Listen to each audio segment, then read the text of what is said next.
Hello everybody, this is Gareth Gahoon Speaks back here with another video.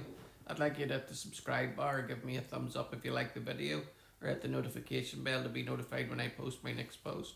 Or otherwise you can look me up on my website and support my ministry at PayPal GarethGahoon3 at gmail.com. This one here is about 1919. The forgotten moment Jewish-Arab cooperation was within reach. Arabs and Jews are not mortal enemies. On the contrary, throughout our history, Jews were often treated better by Muslim rulers than by Christians. What changed in the 20th century? A couple of years ago, I created a timeline of the wars in the land of Israel from 1882 to 2023. What stood out were the many forks in the road, moments that could have led to very different outcomes. The current situation in the Middle East was not inevitable. It grew out of decisions made at critical junctures. One of the most dramatic ones came immediately after the World War. Today I want to revisit a time when Jewish and Arab cooperation seemed within reach. We often hear that the British promised Palestine to both the Arabs and the Jews at the same time. That's inaccurate. Their promises to all sides were vague on purpose. The expectations overlapped, but if they wanted, they really could have satisfied both national ambitions. If they had established an independent kingdom of Arabia after World War I, in which the Zionists would have had Hebrew-speaking autonomy in Palestine. And in 1919, it looked like that was going to happen. Emir Faisal, a direct descendant of Muhammad, had sided with the British and fought side by side with Lawrence of Arabia to expel the Ottomans. He expected the British to give him this kingdom. The Zionists had recently received the Balfour Declaration, in which the British Empire viewed with favour the establishment of a home for the Jewish people in Palestine, what was then known as Palestine. No promises of an independent state, but a national home. Before the World Wars, we need to remember that the world was still largely ruled by multi-ethnic and multilingual empires. My great-great-grandfather was writing about Zionism from London in a book published in 1911, envisioned a Jewish homeland anywhere in the world which would be ruled as a Jewish autonomy under the authority of an empire to which we will always be its faithful servants. I am not going into detail on how Saudi Arabia emerged at this time under the House of Saud, or the mess that short-lived kingdom of Hijaz, but the other Arab royal house, the Hashemites, who were descendants of Muhammad, were working closely with the British, and Emir Faisal expected to be crowned king over Arabia. It might have encompassed the modern countries of Kuwait, Iraq, Syria, Lebanon, Jordan, Israel and Palestine. Its capital would have been Damascus, and its name Syria, Great Syria or Arabia. At the specific point in time when that was about to happen, the local Arabs in Palestine hailed Faisal as their king, and many refused to be called Palestinians. They wanted to be southern Syria, part of the Kingdom of Arabia. People claim Zionism sprung out of the European nationalism of the 19th century, but pan-Arab nationalism came from there too. Would Faisal have allowed Jewish autonomy in Palestine? Probably.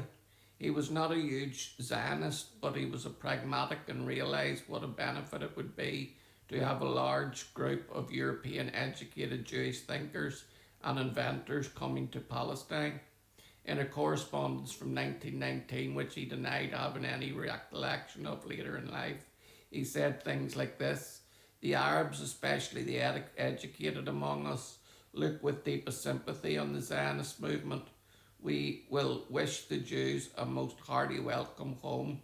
We are working together for a reformed and revived Near East." and our two movements complete one another. The Jewish movement is a national and not imperialist. Our movement is a national and not imperialist, and there is room in Syria for both of us. Indeed, I think that neither can be a real success. Either can be a real success without the other.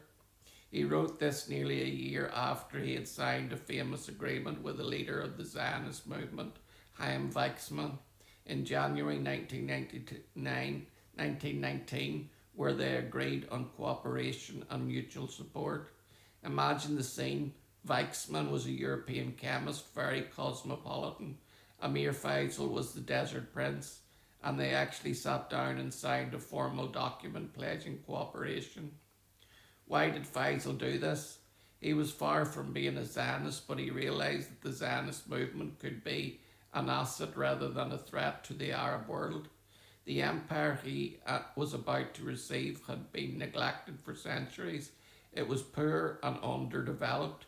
He likely saw a Weizmann, a global network of European educated scientists, engineers, doctors, financiers, all wanting to become a part of his kingdom. To him, the Jews were a modernization engine that would come in handy if he wanted his kingdom to become modern, powerful, and able to stand up against the European powers. That's likely what he meant when he said the movements complete one another. So yes, this could have happened. Faisal's religious legitimacy would enable him to sideline any nationalist or religious opposition to Zionism, and it could have enabled the Hebrew-speaking Jewish society to thrive and develop as an autonomous part of his larger Arab kingdom. The Arabs get their kingdom, the Jews get their national home, and the whole region benefits from economic development. I know many of you are probably screaming right now, why aren't we living in that timeline? There were many reasons why none of this occurred, and we will get to that. I'm not sure it would have been the utopia it initially sounded like at first glance. Now imagine the 1930s after Hitler's rise to power.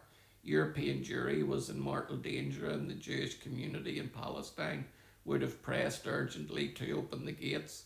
Local Arab leaders in Jerusalem and Jaffa, however, had already shown deep opposition to large-scale Jewish immigration. The idea that they would have welcomed it unconditionally is a myth. How would Faisal have responded?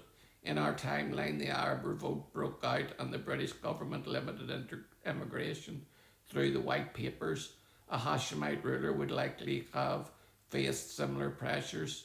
Faisal was pragmatic. If his Arab subjects were enraged by what they perceived as uncontrolled immigration, he would almost certainly have imposed restrictions of some kind, and since he died in 1933, the crisis might well have fallen to his successor at the very moment he was consolidating power.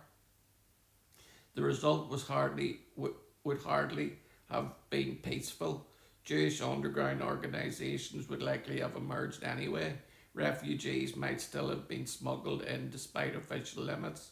Whether they bore the names Haganah or Irgun or something entirely different, resistant movements would almost certainly have formed. Even in the alternate timeline, the 1930s would have been tense, volatile and morally agonising, and then World War II hits. The British aligned Hashemites would probably side with the British 231Z. The Italian airstrikes against Tel Aviv and Haifa would have been brutal. They happened in reality too, but in this timeline they might have been worse. With the war over the huge number of Jewish refugees, the demands to open the borders for them would have increased. Maybe Israel would get independence anyway around 1948 by force or by diplomacy, but both options are possible. Come back for part 2 of this post. Shalom, Maranatha, and Hallelujah.